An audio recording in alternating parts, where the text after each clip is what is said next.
மகாபாரதத்தில் எத்தனையோ சாபத்தை பார்த்துருக்கோம், எத்தனையோ வரங்களை பார்த்துருக்கோம். அதில் ஒன்றான அர்ஜுனனுக்கு கிடைச்ச சாபத்தை பற்றி தான் இன்றைக்கி வீடியோவில் பார்க்க போகிறோம்.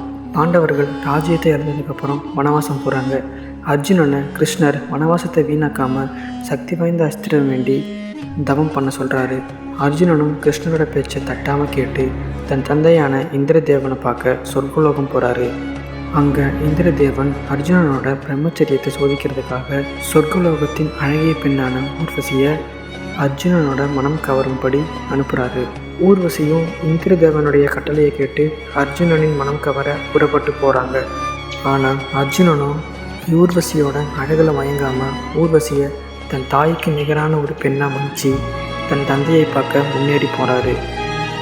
ஆனால் ஊர்வசி தன்னோட அழகில் ஒருத்த மயங்கலையேன்னு அதை அசிங்கமாக நினச்சி ஊர்வசி அர்ஜுனனை பார்த்து, ஒரு பொண்ணோட உணர்ச்சியை புரிஞ்சிக்க முடியாது, நீ ஒரு பொண்ணாக இருந்தால் தான் அதோட வேதனை என்ன அப்படின்னு உனக்கு தெரியும்னு சொல்லி அர்ஜுனனை திருநங்கையாக வாழும்படி சபிக்கிறாங்க.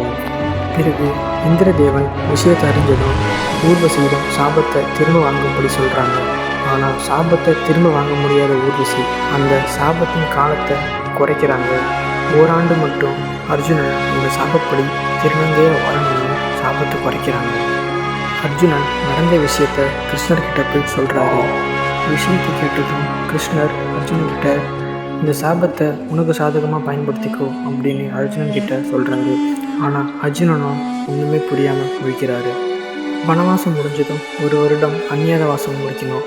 அந்த அந்நியாத வாசத்தை முடிக்கிறதுக்கு இந்த சாபத்தை நீ பயன்படுத்திக்கோ அப்படின்னு அர்ஜுனன்கிட்ட கிருஷ்ணர் சொல்கிறாரு.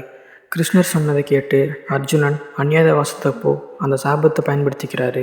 ஊர்வசியோட சாபத்தினால தான் அர்ஜுனன் திருநங்கையாக வேடம் அணிஞ்சிருந்தார். வீடியோ பார்த்ததுக்கு ரொம்ப நன்றி.